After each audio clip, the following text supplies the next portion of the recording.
Dear students, welcome to Lecture 5, Episode 3, the Transformation of Global Energy Systems, Challenges and Solutions.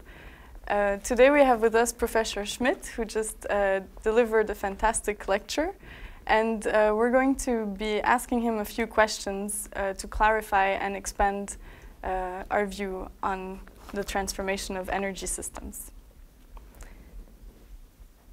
Professor Schmid, thank you for joining us today. It's a big pleasure for me. First of all, thank you for this really fascinating presentation. It was also very technical. So I think there are three terms that I would like you to explain a little bit that I didn't understand quite well. What is primary energy demand? And also direct generation, and finally the concept of cradle to grave. Okay, let's begin with the first one, primary energy. What is primary energy? It's a question of definitions. There are different definitions, but let me try to make it as simple as possible. Suppose we are trying to produce electricity. Normally, today, the standard way is to have a power station which is fed by coal. So the input is coal and the output is electricity. So the amount of energy which is entering the power station in the form of coal, that is being called primary energy. The electricity coming out is called secondary energy. And the difference are the losses in the production process of the power plant. Now, your second question was direct production of electricity. Direct production takes place via a windmill. You simply have the wind blowing, driving an electric generator and electricity coming out, and practically no losses are existing, as it is the case in a power station in which most of the primary energy is wasted to the ambient. Roughly 2/3 of the primary energy is waste and 1/3 is useful electricity. By contrast, in wind energy, there is no waste. It's directly produced energy without those losses, and the electricity which is produced is also being called by definition primary energy, in contrast to the power station where we have electricity as a secondary energy. Okay. So it's quite difficult, but I hope it was clear enough. It was clearer, yes, thank you. And about the concept of cradle to grave? The concept of cradle to grave takes into account all elements which are connected to the production of a system and the operation of a system and the dismantling of a system and the handling of waste and so on. To give you an example, let's take a car. When looking to the CO2 emissions of a car, as an example, a Volkswagen Golf type, where I know the figures, if you are driving typically 200,000 kilometers, you are emitting about 20 tons of CO2 with this Volkswagen. If you take into account the production process, without driving 1 kilometer, you have 10 tons of CO2. And that means looking only to the car and the consumption of fuel, then the CO2 emissions are 20 tons for the whole lifetime. Cradle to grave means production and also waste processing and so on adds another 10 ton. So it's not negligible, it's 1/3 of the total, and it's becoming more and more important. Thank you. I also wanted to ask you, at the beginning of your lecture, you showed different models of the energy mix in 2050, and they had different components. And I was wondering if you could explain a little bit why these models are different, why some energy sources are included in some or not, and why some are more prominent than others. How does that work? Yeah.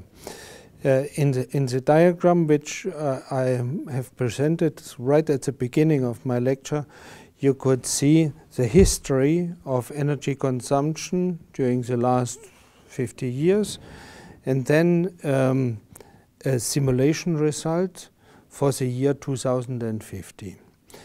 And the results are not predictions, they are scenarios. Mm-hmm. And those different scenarios are produced under the assumption, for instance, using as much as possible gas instead of coal, or using a so-called CCS technology, which means to take out the CO2 from the production plants and to store it under the ground, or to have as much as possible bioenergy, which was also a scenario. By contrast, this scenario which we have been producing in our flagship report was based on the assumption no conventional energy at all, based on 100% renewable energies. And the result has shown that this way the highest total efficiency could be obtained with the lowest amount of wasted energy in the conversion processes. Okay, thank you. And linking a bit to this, I was wondering, there's a lot of talk about the availability of natural resources like oil, and looking at those not predictions, but models of how the future could be, those scenarios. How do you see the idea of peak oil, the idea that these natural resources that are non-renewable are going to run out at some point? How do you see this in link to those scenarios? Well, it becomes now more and more clear that despite the fact that those resources, the conventional resources like coal and oil, are limited, it is not possible, it will not be possible to use those resources to a full extent because of the CO2 emissions which are associated with the use of those sources. If we would be using all the known resources, the CO2 concentration in the global atmosphere would reach values where we could expect temperature rises of 5 degrees Celsius or even more. That means the limitation is not the availability of conventional sources. The limitation can be seen in the emissions associated with the use of those sources. That is a strong argument to introduce renewable energies as fast as possible. Indeed. And so when we look at normal use of energy for electricity, you showed this load curve in Germany. What would happen if we had only renewable energies? What would happen if, let's say it's a day where it's really sunny and the wind is blowing, and it's also a holiday, so everybody's out in the park having a picnic and nobody's at work, so there's no or very little electricity being used. What happens with all that energy produced? Well, that's a very interesting question. We have been looking to Germany as a whole, and we have now an installed power of only wind and solar, which exceeds the minimum demand of power. That means such a situation which you have been describing can occur today. It will occur today, but that does not mean that there's a waste of energy because we have our neighbor countries. And the surplus energy produced in Germany currently is flowing to our neighbor countries. You cannot control because it flows like a water to where it's between the areas where they are produced to areas where they are used. So all our neighbor countries are being used or misused to compensate for the fluctuations, and there are in fact coming more and more complaints from the Netherlands, from the Czech Republic, from Poland, and they are trying to build up measures in order to avoid those energy flows, undesired energy flows from Germany. But in a later stage, this compensation will no longer be possible, and then you have only two means to compensate. One is to shut down the windmills and the photovoltaic plants, which is already the case today. So we have some losses, but it's less than 0.1% today of Germany's electricity, and this will increase. A second alternative is to convert the surplus electricity into gas, which also was presented in my lecture.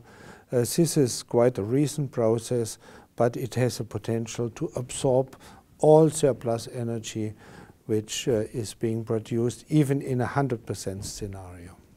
Yeah, I have to tell you, I had never heard about this gas storage, and I was completely amazed by the potential of such a storage, and I wanted to know, how did you come up with that idea? Well, the elements of this idea are not new.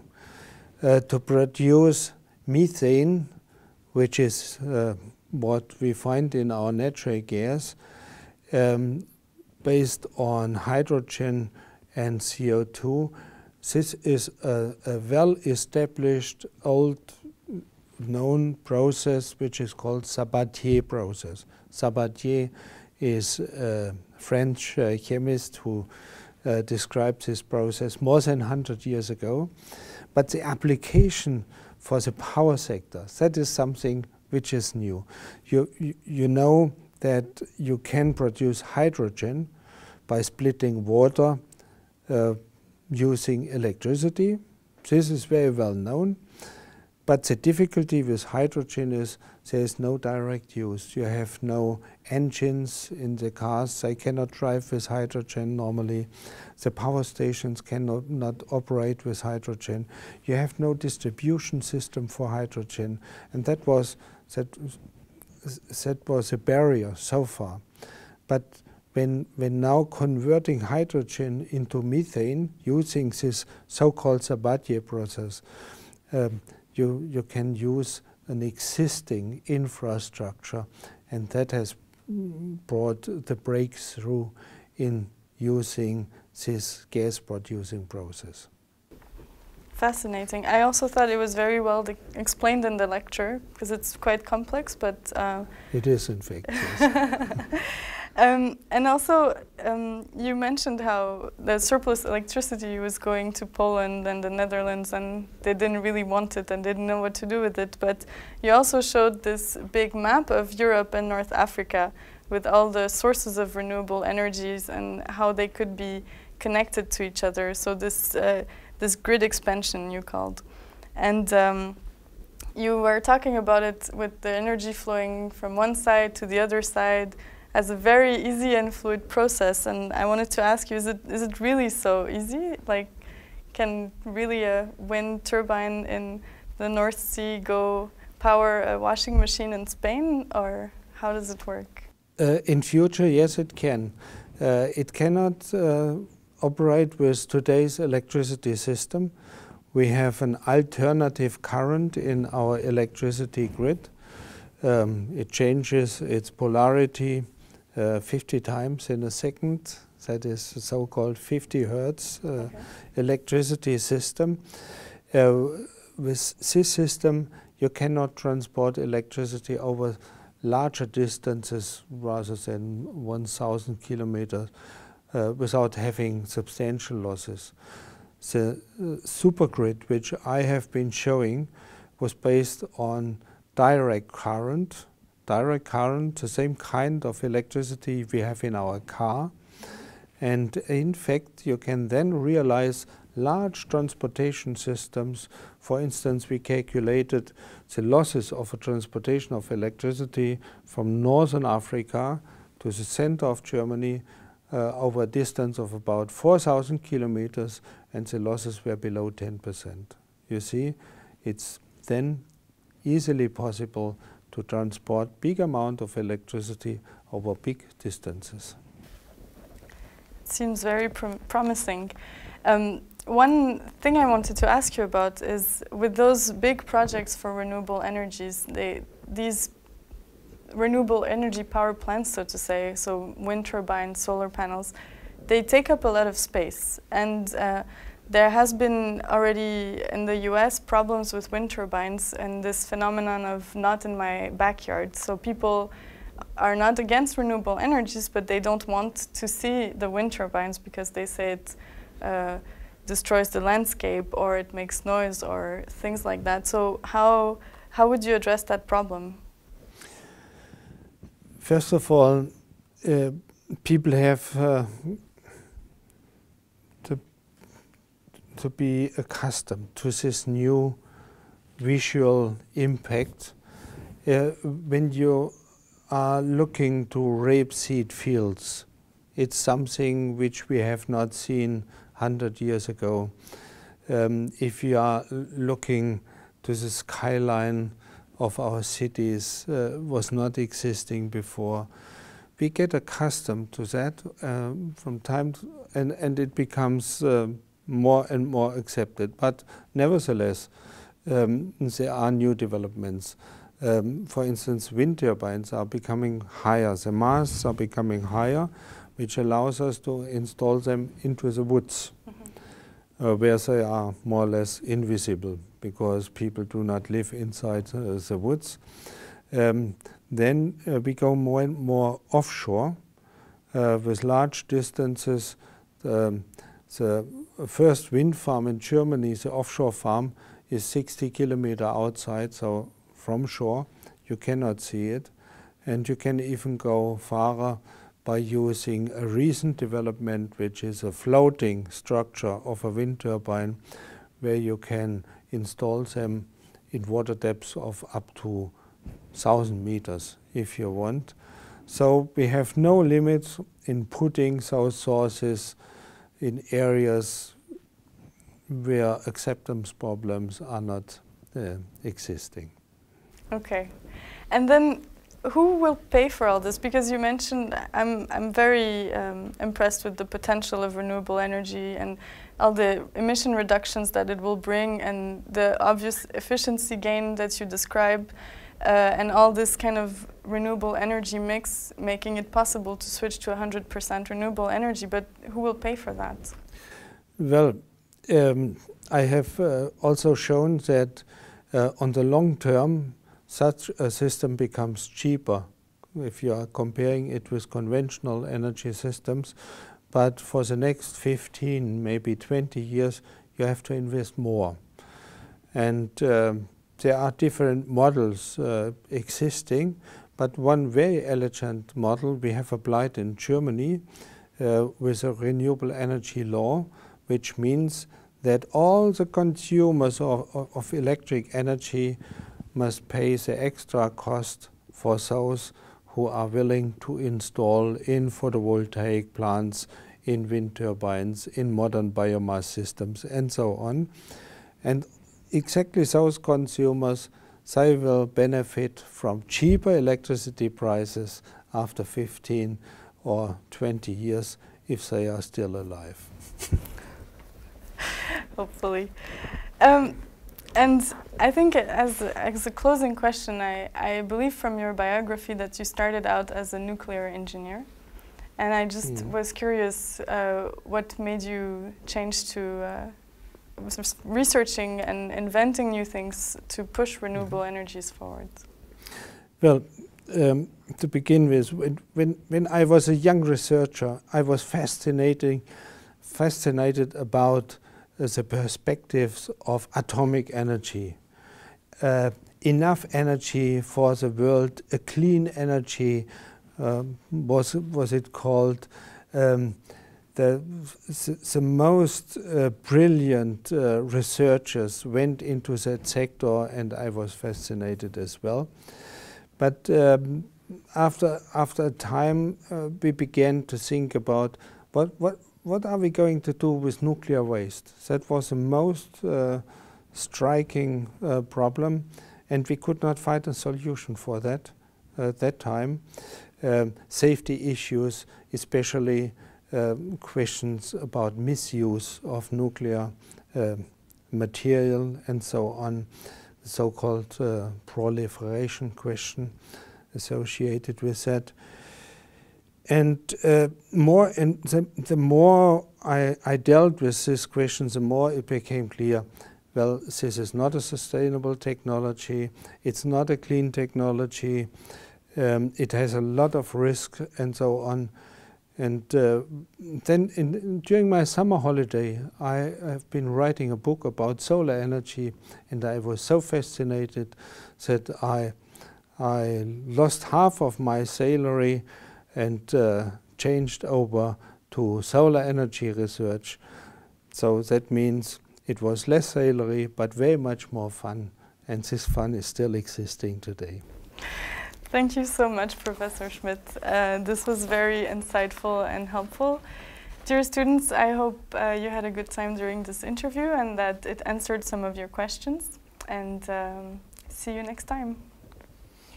I hope you enjoyed the lecture and the discussion, and I wish you much success, and I hope that you will be able to contribute to the transformation of our energy system for the benefit of you and for the whole world. Thank you. Bye-bye.